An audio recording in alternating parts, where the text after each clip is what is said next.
है, उसे बोलते हैं यूपी पीआईडी एक्ट 2016। उसमें भी ये प्रावधान है कि जिलाधिकारी आपके पैसे का भुगतान करें, लेकिन वो कब करेगा? जब आप उसके यहाँ आवेदन फाइल करोगे।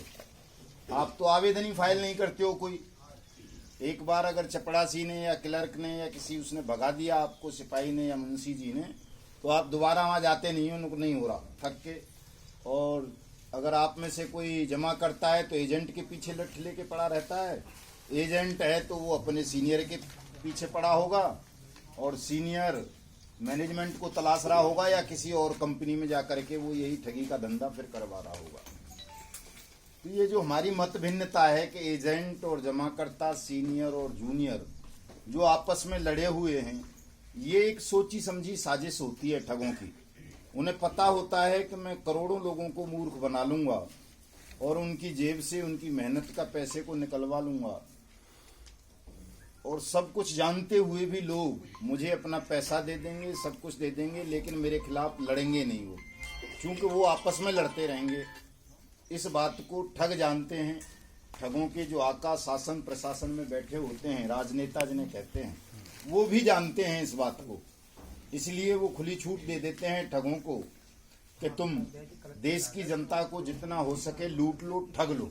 देखा होगा आपने, चाहे वो पीएसीएल रही हो, सहारा इंडिया रही हो, केबीसीएल रही हो, या टोगो रिटेल मार्केटिंग, या जेकेबी, या केमना, या साई प्रसाद, या और कौन सी यहाँ लोकहित वाले भी बैठे हैं, शायद कल्पतरू वाले हैं, नेक्सम वाले हैं, मैक्स वाले हैं, और दुनिया भर के लोग जितने भी हैं। मैं तो हजारों नाम जानता हूँ, खैर मुझे याद है हजारों कंपनियों के। सबको सरकार ने लाइसेंस दिए, रजिस्ट्रेशन सरकार ने दिया। बहुत सारे ठगों ने तो बाकायदा प्रधानमंत्री और मुख्यमंत्रियों के चित्र छापे अपनी ठग स्कीम्स पर। बहुत सारों के फ्रेंचाइजी का और कार्यालयों का उद्घाटन जिलाधिकारियों ने और एसएसपी ने किया, आईजी डीआईजी ने किया। पीएसीएल जैसी कंपनी को तो प्रमोट जो है कई सारे राज्यपाल, जो गवर्नर जिन्हें कह देते हैं, उन्होंने किया। कई सारे प्रधानमंत्रियों ने उसको प्रमोट किया, खिलाड़ियों ने किया, हीरो हीरोइंस ने किया, और यही हाल सहारा इंडिया वाले मामले में भी रहा। तो वो तो पॉकेट में रखता है प्रधानमंत्री और मुख्यमंत्रियों को, सहारा इंडिया वाला जो सुब्रत राय है, जज को भी पॉकेट में रखा। हाँ, बहुत सारे जजेस वगैरह जो भी है, मतलब जिसने प्रधानमंत्री को पॉकेट में रख लिया उसके लिए जज क्या बेचता है। तो ठग इतने शातिर और ताकतवर और संगठित लोग हैं कि उनका मुकाबला आप वर्तमान तरीकों से नहीं कर सकते, जिन तरीकों से आप लोग कर रहे हैं। उसके लिए आपको भी संगठित होना पड़ेगा, एकजुट होना पड़ेगा, क्योंकि देश में लोकतंत्र है और लोकतंत्र में जनता का महत्व होता है। जनता मालिक होती है किसी भी देश की। ये सब आपके नौकर हैं, चाहे वो डीएम हो, एसपी हो, प्रधानमंत्री हो, मुख्यमंत्री हो। उनके समक्ष आपको डरने की, झिझकने की आवश्यकता नहीं है, क्योंकि आप जो उनसे मांगने जा रहे हो, अपना भुगतान, अपना पैसा, वो विधि सम्मत तरीके से, कानूनी तरीके से मांग रहे हो। कोई यूं नहीं है कि जी लठ लेके डीएम साहब के पीछे पड़े हो, दे पैसा देगा, कैसे नहीं तो तेरा सिर फोड़ देंगे, तो वो आपके खिलाफ रिपोर्ट लिखवा देगा। नहीं, कानून है, कानून ये कहता है, और वो ऐसा कानून है जो हमारी संसद ने पारित किया है, राष्ट्रपति ने साइन किए हैं, मुख्यमंत्री ने उसको नोटिफाइड कराया है। वो कानून ये कहता है कि आप अपने जिलाधिकारी के यहाँ जाएं, आवेदन फाइल करें और अपना पैसा उससे मांगें। और ये जिलाधिकारी की ड्यूटी है कि जिस भी कंपनी ने या क्रेडिट कोऑपरेटिव सोसाइटी ने या फर्म ने आपका धन हड़पा है, उस धन को उससे जिलाधिकारी रिकवर करके आपको वापस देगा। और मान लो उसकी कोई प्रॉपर्टी नहीं है आपके जिले में या कहीं भी, जिलाधिकारी कहते साहब इसकी कोई प्रॉपर्टी नहीं है, क्या बेचूं, क्या जब्त करूं इसका, तो उसका अपना फंड है, वहां से आपकी पूर्ति करेगा। क्योंकि आपके जिले में, आपके ज्यूरिडिक्शन में, आपकी प्रेजेंस में ये ठगी हुई है, तो आप भी कहीं ना कहीं जिम्मेदार हैं उसके लिए। बिना जिलाधिकारी और एसपी की परमिशन के किसी भी जिले में कोई भी जमा योजना नहीं चलाई जा सकती। ये कानून है बाकायदा। अगर कोई भी कंपनी या क्रेडिट कोऑपरेटिव सोसाइटी किसी जिले में अपना ऑफिस खोलती है, वहाँ के लोगों का पैसा जमा करती है, चाहे वो रियल एस्टेट के नाम पर, हाउसिंग के नाम पर, बचत राशि के इकट्ठा करने के नाम पर, जीवन बीमा के नाम पर, या किसी और नाम पर, तो उससे पहले एसपी और डीएम से परमिशन लेनी होती है। और यदि वो आपका पैसा लेकर के भाग जाती है तो उसको वापस करवाने की जिम्मेदारी भी एसपी और डीएम को सौंपी गई है कानून द्वारा। ये चीजें हम लोगों को पता नहीं है। अगर ये चीज सबको पता पड़ जाए और डीएम साहब के यहाँ तख्ती लग जाए कि डीएम साहब बर्ड्स एक्ट 2019 के तहत भुगतान अधिकारी हैं, उन्हें भुगतान करना है आपका, तो आप सब लोग चले जाओगे। लेकिन इन चीज़ों को छुपाया जाता है, बताई नहीं जाती। डीएम साहब के यहाँ भी वो नहीं है। कल मैं बांदा में था, कमिश्नर बैठते हैं आपके हमीरपुर के, बांदा के और यहाँ के सब जगह 4 जिलों के। उनको स्वयं नहीं पता था, जब वही मुख्य पदाधिकारी वही हैं, मुख्य अपॉइंटी वही हैं। जी जी। वो उन्होंने मांगा हमसे कि साहब इसको छोड़ जाओ जरा, मैं देख तो लूँ इसको पढ़ के। छोड़ तो रहे ही, हम लाए ही आपके लिए हैं इसे। उनको भी स्वयं पता नहीं था, लेकिन जब उनकी नॉलेज में आया तो उन्होंने कहा सर मैं अपनी जुरिडिक्शन में 4 डिस्ट्रिक्टों में मैं कार्रवाई करवाऊंगा और सबका भुगतान सुनिश्चित करवाऊंगा। कल वहाँ के डीएम से भी मिले थे, वो तो वीडियो पे देखा होगा डीएम साहब क्या बोल रहे थे। तो यहाँ भी प्रयास होगा कि डीएम साहब से मुलाकात हो। आप इतने लोग चलेंगे तो हो ही जाएगी, नहीं भी होगी तो जो भी उनका अफसर होगा, एडीएम होंगे कोई ना कोई या एसडीएम होंगे, वो मिलेंगे, उनसे बात करेंगे, उन्हें आप सबकी शिकायत देंगे और अनुरोध करेंगे कि साहब इनका भुगतान सुनिश्चित कराइए विधि सम्मत तरीकों से, कानूनी तरीकों से। कोई लड़ाई आपसे हमारी व्यक्तिगत नहीं है, किसी डीएम से या कमिश्नर से या पुलिस अधिकारी से या किसी से व्यक्तिगत लड़ाई तो हमारी केवल ठगों से। ठगों ने जो धोखा किया, कई ऐसे भी पीड़ित आपको मिलेंगे कि जिन्होंने करोड़ों रुपए कमा लिया, एजेंट बने, फिर पता नहीं क्या क्या बना दिए, इंस्पेक्टर क्या क्या नाम दे देते हैं वो पता नहीं अपने कागजों में, और करोड़ों रुपए कमाए। और जब कंपनी डूबने के मौके पे आई या भागने का उनका मन हुआ, ठग को लगा कि भाग लेना चाहिए, तो उसने उस करोड़ों कमाने वाले करोड़पति को झांसा दे दिया कि तू एडिशनल डायरेक्टर बन जा, तू फ्रेंचाइजी बन जा, तू ये बन जा। और उसने जो कमाया था उससे वो वापस ले लिया कि 1 महीने में तेरा ये डबल हो जाए, और उसको सड़क पे खड़ा कर गया उसको भी। जो भी पैसा आपका है वो ठगों के पास है, और ठगों के पास से भी बहुत सारा पैसा सरकार ने अटैच कर लिया है। जैसे पीएसीएल का मामला है, 49,000 करोड़ रुपए से ज्यादा सरकार के पास है, उसमें सेबी के पास है। सहारा इंडिया के मामले में भी 15-16 हजार करोड़ रुपए तो है ही। बाकी जिलाधिकारी चाहें तो और उसका सारा अटैच कर सकते हैं। यमुना के मामले में भी है, पैसा सरकार के पास है। यमुना की जो उसकी डायरेक्टर सीएमडी की पत्नी थी, वो परसों अरेस्ट हो गई है, आप लोगों को पता होगा, नोएडा से। हाँ, तो इसी तरह से जितनी भी ये कंपनी है, मतलब जिसमें भी आपका पैसा है, केबीसीएल की प्रॉपर्टी तो अभी अटैच ही नहीं हुई, तड़तर वाली, वो तो ऐसे ही पड़ी हुई है, और दुनिया भर की प्रॉपर्टी है उसकी। ये टोगो वाले की तो बताते हैं कि कोई प्रॉपर्टी नहीं है इसका, तो सब कैसी है मामला, पता नहीं कहाँ कहाँ कैसे कैसे करता रहा है।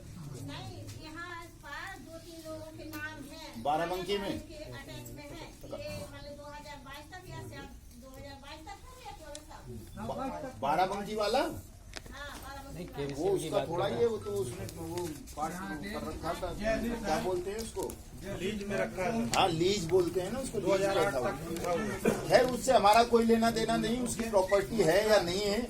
हमारा कहने का आशय ये है कि हमसे पैसा उसने लिया, उसके प्रूफ है हम सबके पास। ऐसा तो है नहीं हम कोई धूल में लठ मार रहे हो, वैसे ही कह रहे हो कि भाई वो पृथ्वीपाल सिंह हमारा पैसा ले गया और हमारे पास कोई सबूत नहीं है, या वो जयकिशन राणा ले गया, या वो भंगू ले गया, या सुब्रत ले गया। उस सब ने हमको रसीदें दी हैं, बॉन्ड दिए हैं, तो उनके आधार पर सरकार कार्रवाई करे। और जैसे भी उनकी किडनी बेचे, उनका खून बेचे, उनकी चमड़ी उतार के बेचे, उनकी प्रॉपर्टी बेचे, उनके परिवार की बेचे, उनके रिश्तेदारों की बेचे, उनके डायरेक्टर्स की बेचे, हमारा पैसा दे। कानून ये कहता है कि आपका भुगतान सरकार करेगी। हमारा जोर केवल इस बात पर है, और ये पैसा आपका मिल सकता है, बशर्ते आप लोग थोड़ा सा अपने ध्यान को केंद्रित करोगे, लालच में नहीं फंसोगे। आप लोग लालच में बहुत जल्दी फंस जाते हो, जल्दबाजी बहुत करते हो। ज्यादातर की बात कर रहा हूं मैडम मैं, ज्यादातर लोग जल्दबाजी में, अभी कोई नेताजी दिल्ली से घोषणा करके आ जाते कि भाई तुम्हारा जो है 23 तारीख को महुआ में आ जाना, सबका पेमेंट करवा दूंगा, डीएम की गर्दन पकड़ लूंगा, यूं कर दूंगा, यूं कर दूंगा। यहाँ 10,000 लोग इकट्ठे होते कम से कम महुआ पे, झूठे आदमी के साथ। ये होता, मैं देखता हूँ ना, दिन और रात देख रहा हूँ, मैं 30 साल से ही देख रहा हूँ। जो झूठ बोलते हैं उनके साथ बहुत बड़ी फौज फोर्स भीड़ खड़ी हो जाती है। हाँ सर, डीएम साहब को ज्ञापन देंगे। और बार बार जो है आप लोगों को छला जाता है, ठगा जाता है और बार बार आप ठगी का शिकार बन जाते हो। तो थोड़ा सा आपको धीरज रखना है। जल्दबाजी, जो भी व्यक्ति आपसे ये कहे कि तुरंत अभी आपका काम हो जाएगा, तुरंत पैसा मिल जाएगा, उसकी बातों पर भरोसा नहीं करना है। तुरंत पैसा नहीं मिलेगा।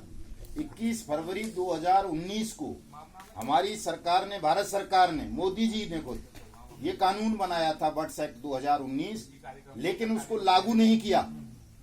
नरेंद्र मोदी जी की सरकार ने उसको लागू नहीं किया।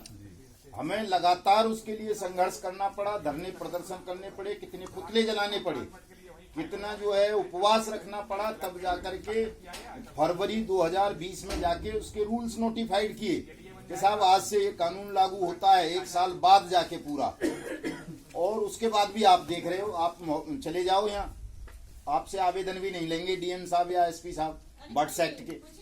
तो 3 साल से ज्यादा जिस कानून को बने हुए हो गए, मैडम सुन लीजिए, बीच में मत बोलिए, जिस कानून को 3 साल से ज्यादा बना हुआ हो गया समय, उस कानून का क्रियान्वयन अभी तक नहीं हो रहा। तो अगर कोई आदमी ये बोलता है आपसे कि साहब मैं तुरंत पैसे दिला दूंगा, जादू की छड़ी चला के या किसी का घेराव करके या किसी के खिलाफ धरना प्रदर्शन करके, तो वो संभव नहीं है। जल्दी आपका पैसा नहीं मिलेगा। लेकिन अगर आप एकजुट हो गए, संगठित हो गए, सबने मिलकर आवाज उठाई, ये नहीं सोचना कि कौन सीनियर है, कौन जूनियर है, कौन जमा करता है और कौन केमना का है, कौन केबीसीएल का है, कौन पल्स का है, कौन सहारा का है, कौन टोगो का है और कौन वो दूसरी क्या नाम ले रहे हो लोकहित का है। हम सबको एकजुट होना पड़ेगा, तब जाकर के हमारी संख्या इतनी बड़ी होगी कि उसके सामने सरकार को, शासन को, प्रशासन को, न्यायाधीशों को और इन ठगों को सबको झुकना पड़ेगा। अगर हम अलग अलग होकर के लड़ते रहे तो सब मर जाएंगे, एक को भी कोई पैसा नहीं मिलेगा। कुछ शैतान और चालाक खोपड़ी के लोग या कुछ चमचे किस्म के लोग वो जरूर अपना कुछ निकाल लेंगे, लेकिन जो ये करोड़ों की तादाद में है, आप लोग 20 करोड़ से ज्यादा हैं देश भर में, आप सबका पैसा किसी भी अन्य माध्यम से आपको जल्दी नहीं मिल पाएगा। और इसके लिए हमने एक डेट तय की है कि भगवान बिरसा मुंडा की जयंती पर, बिरसा मुंडा जी को जानते हो आप लोग, नाम सुना है कभी? नहीं जानते हैं ना? पहले क्रांतिकारी हुए, अंग्रेजों के खिलाफ लड़ने वाले, जंगलों में रहा करते थे वो आदिवासियों में, उनको भगवान भी कहते हैं, उनको आदिवासी लोग। उनकी जयंती होती है 15 नवंबर की। राष्ट्रपति आदिवासी हैं। नरेंद्र मोदी दिन रात उनका भजन करते हैं। जितना कागज दिया जाएगा वो सब कागज की फोटोकॉपी करानी ना, हम लोगों को भी नहीं करना चाहिए भजन तो, लेकिन जानना उन्हें जरूर चाहिए। अमर शहीद हुए हैं, क्रांतिकारी हुए हैं, अच्छे व्यक्ति हुए हैं, तो श्रद्धा तो हमारी भी उनके प्रति होनी चाहिए। तो उनके जन्मदिन पर 15 नवंबर को दिल्ली में संसद पर हम एक सत्याग्रह करेंगे, बहुत बड़ा सत्याग्रह, जिसके सामने प्रधानमंत्री को झुकना पड़ जाए, मुख्यमंत्रियों को झुकना पड़ जाए, और जो ये कानून पार्लियामेंट ने बनाया है उस कानून की अनुपालना सुनिश्चित हो। और हम जिस भी जिले के हैं वहाँ अपने अपने जिलाधिकारियों को इसके तहत आवेदन दाखिल करें और हमारा सबका भुगतान हो जाए। इतनी सी बात के लिए हमने प्रधानमंत्री को घेरना है 15 जुलाई को, उसको नवंबर को। उसमें आप सबका सहयोग चाहिए, सबको आना है, जैसे भी आ सको आपको सबको आना है। कोई गाली नहीं देनी है, कोई हिंसा नहीं करनी है, कोई लाठी गोली नहीं चलानी है, और आप पर भी नहीं चलेगी, निश्चिंत रहें। कोई आपको तू भी नहीं कहेगा। आप लोग सब शांतिपूर्ण ढंग से वहाँ आएंगे, अपनी बात कहेंगे, नहीं भी कहेंगे तो उनको पहले से पता होगा, प्रधानमंत्री को या सबको, कि आप किस लिए आ रहे हो, क्या कहने आ रहे हो। बिना कहे आपकी बात उन तक पहुँच जाएगी। यदि आप लाखों की तादाद में वहाँ इकट्ठे हो जाते हो तो हम लोग कहते हैं कि साहब 20 करोड़ हैं, लेकिन जब कहीं आवश्यकता पड़ती है तो पता पड़ा कि 20 ही लोग इकट्ठे हुए हैं बस, तो कैसे कोई मान ले कि आप 20 करोड़ हैं। ये तो जनतंत्र है, यहाँ जनतंत्र भी क्या भीड़ तंत्र है। अगर भीड़ इकट्ठी हो जाए तो सरकार बने बनाए कानूनों को वापस ले लेती है। आपने देखा किसान आंदोलन, कानून बने देश में कृषि के, वो काले थे या पीले थे उसमें मैं नहीं जाता, लेकिन जब भीड़ इकट्ठी हुई तो सरकार ने वो कानून भी वापस ले लिए। और आप चूंकि इकट्ठे नहीं हो रहे हो तो आपके लिए बने बनाए कानून को भी लागू नहीं किया जा रहा, जिसके लिए कोई अतिरिक्त काम नहीं करना है सरकार को। जज स्पेशल कोर्ट अपॉइंट हो चुकी हैं पूरे देश में, हर जिले में स्पीडी कोर्ट बनाई गई हैं। 1 साल से सारे जज साहिबान तनख्वाह ले रहे हैं स्पेशल कोर्ट के नाम की, बट्स एक्ट के नाम की। 1 साल से ज्यादा हो गया सक्षम प्राधिकारी अपॉइंट किए हुए, वो तनख्वाह ले रहे हैं, भत्ते ले रहे हैं। और 1 साल से ज्यादा हो गया जो इसको मॉनिटरिंग के लिए कमेटियां बनाई गई हैं हर स्टेट में, उन अधिकारियों को अपॉइंट हुए, लेकिन तनख्वाह सब ले रहे हैं, काम कोई नहीं कर रहा। जानते ही नहीं है कि बट्स एक्ट है क्या। क्या लगता है कि जो आदमी जिस बात की तनख्वाह ले रहा है वो जानता नहीं होगा? वहाँ तक हम आप पहुँचे भी सब जानते हैं, लेकिन वो हमें मूर्ख बनाते हैं। बेईमान हैं, उनकी नीयत ठीक नहीं है। उन बेईमानों की नीयत को ठीक करने के लिए जरूरी है आप सब लोगों का संगठित होना। जिस दिन आप संगठित हो जाएंगे, मैं समझता हूँ उसी दिन आपका भुगतान आरंभ हो जाएगा। कहीं भी आपका पैसा कोई हड़प नहीं पाएगा। मैं इतनी सी ही बात बताने के लिए पूरे देश भर में लगातार 25 अगस्त से हर जिले में जा रहा हूँ, हर राज्य की राजधानी में जा रहा हूँ, और केवल यही बात बताता हूँ कि आप बट्स एक्ट को जानें, सारी चीजों को छोड़कर इस कानून के पीछे पड़ें। आपका जिलाधिकारी को भुगतान अधिकारी अपॉइंट किया गया है, उससे अपना भुगतान मांगे। अकेले की ना सुने तो इकट्ठे होकर के जाएं 50-100 लोग, फिर सुनेगा। फिर भी ना सुने तो जिलाधिकारी से भी बड़े अफसर होते हैं, उनके यहाँ जाइए। हमारी जरूरत महसूस हो तो हमें बुलाइए, हम भी आ जाएंगे और आपका भुगतान के दावे दाखिल कराएंगे, आपका पैसा दिलाएंगे। और 15 नवंबर को एक बार राष्ट्रीय स्तर पर आप सबको दिल्ली आना है, ताकि पूरे देश को, दुनिया को पता चल सके कि हिंदुस्तान में 20 करोड़ से ज्यादा लोगों के साथ सरकारी संरक्षण में ठगी हुई और सरकार ने एक कानून बनाया। 3 साल से ज्यादा समय हो गया, उस कानून की अनुपालना सरकार ही नहीं कर रही है, ताकि इनकी थूथू हो या ये शर्म से आपका भुगतान आरंभ कर दें। होता है ना कि आदमी को शर्मिंदा कर दो। अगर समाज में पता पड़ जाए बेईमान है, लुच्चा है, लफंगा है, चोर है, जार है, तो समाज छोड़ के कभी कहीं चला जाता है, कभी कहीं चला जाता है। तो ये होता कब है? जब थू करने लगते हैं आप, तब होता है वो। अगर आप सम्मान करोगे कि यार बहुत बढ़िया काम कर दिया, चोरी कर ली 5 करोड़ की, अरे वाह, ऐसा तो कोई आदमी नहीं है, तो फिर थोड़ा ही भागेगा आदमी।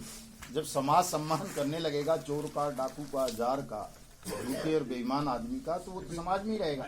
लेकिन जब समाज बहिष्कार कर देगा तो कोई कितना भी ताकतवर हो, कितने भी बड़े पद पर बैठा हो और कितना भी पैसे वाला आदमी हो, वो समाज के सामने झुकेगा, आपके सामने झुकेगा। तो अपने आपका ठगी पीढ़ी जमा करता परिवार है, ये एक समाज है, इसको मजबूत कीजिए। आप लोगों में इतनी ताकत है, इतने लोग हैं, आप दोबारा अगर आप फूंक मार दोगे तो इतना बंद कर दो, दोबारा चालू कर दो। इतने लोग हैं आप, लेकिन आप प्रयास नहीं कर रहे हो। आप बलहीन, अपने आप को हारहीन सोच के हो कि यार पैसा नहीं मिलेगा, बस घर बैठ जाओ। या जो पड़ोस में एजेंट था उसका सर फोड़ दो। एजेंट सोचे साले सीनियर का सर फोड़ दूं जा करके, इसने मुझे तंग करवा दिया, मेरी मदद नहीं कर रहा। तो इन चीजों को अपने दिमाग से निकाल दीजिए, बिल्कुल।